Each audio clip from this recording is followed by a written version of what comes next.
Next concept है additive inverse.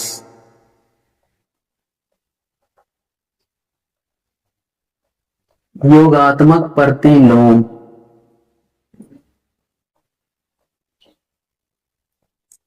योगात्मक प्रतिलोम एडिटिव इनवर्स क्या है?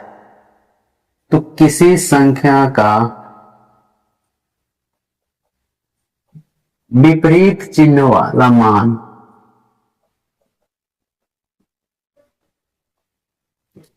किसी संख्या का विपरीत चिन्ह वाला मान जो है उसका एडिटिव इनवर्स होता है।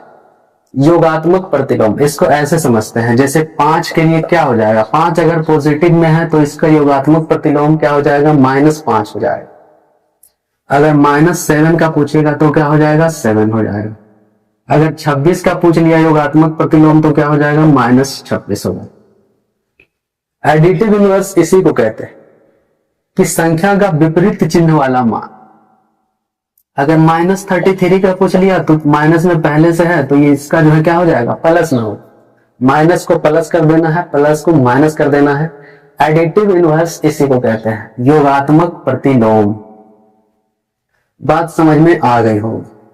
अब यहां पे समझते हैं गुणात्मक प्रतिलोम, मल्टीप्लीकेटिव, MULTIPLICATIVE,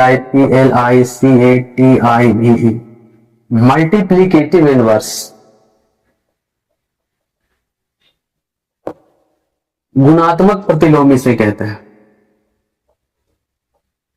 गुणात्मक प्रतिलोम, मल्टीप्लीकेटिव इनवर्स, गुणात्मक प्रतिलोम। अब गुणात्मक प्रतिलोम कैसे निकालेंगे? किसी संख्या या भिन्न के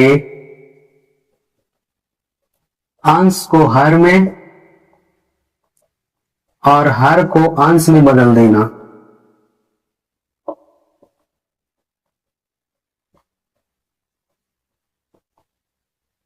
क्या बात समझ में आई? अंश को हर में बदल देना है, हर को अंश में बदल देना है। नोमिनेटर को डिनोमिनेटर में चेंज कर देना है, नोमिनेटर को डिनोमिनेटर को नोमिनेटर में चेंज कर देना। कैसे करना है? जैसे यहाँ पे मान लिया पूछ लिया 5 का जो है गुणात्मक प्रतिलोम, तो ये 5 है, इसके नीचे कुछ नहीं है, यहाँ पे हर हमें दिखाई नहीं दे रहा है, तो जब कुछ नहीं होता है वहां पे 1 कंसीडर करते हैं। तो ये 5 का अगर गुणात्मक प्रतिलोम अगर हम निकालेंगे तो कितना आ जाएगा, 1/5। कैसे निकाले? 5 जो है अंश है, 1 हर है, अंश को हर में बदल दिया, हर को अंश में बदल दिया।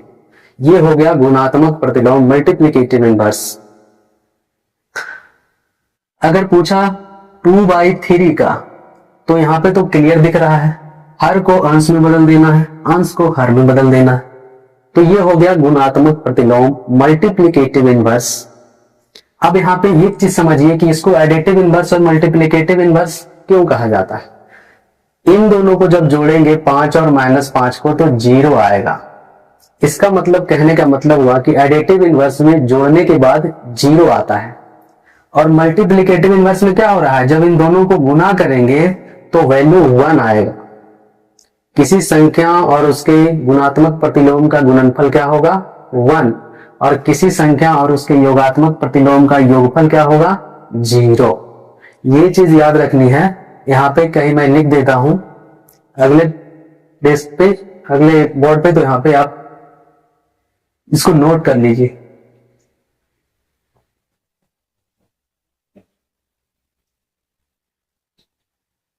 स्टार पॉइंट में लिख देता हूं, एक संख्या और उसके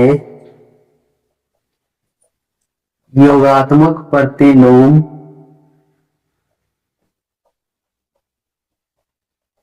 का योगफल बराबर 0।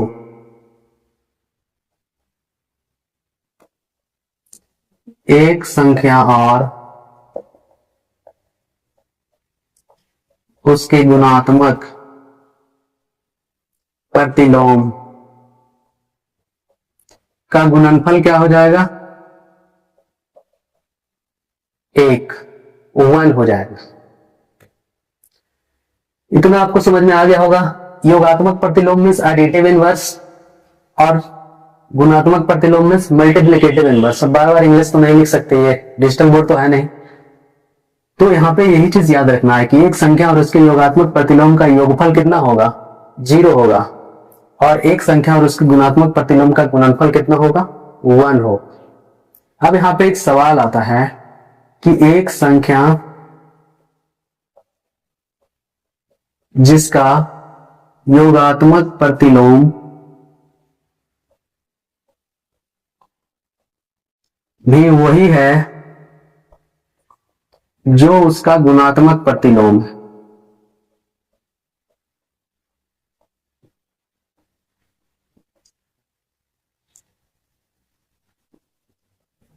अब हमें एक ऐसी संख्या ढूंढना है जिसका योगात्मक प्रतिलोम भी वही है जो उसका गुणात्मक प्रतिलोम।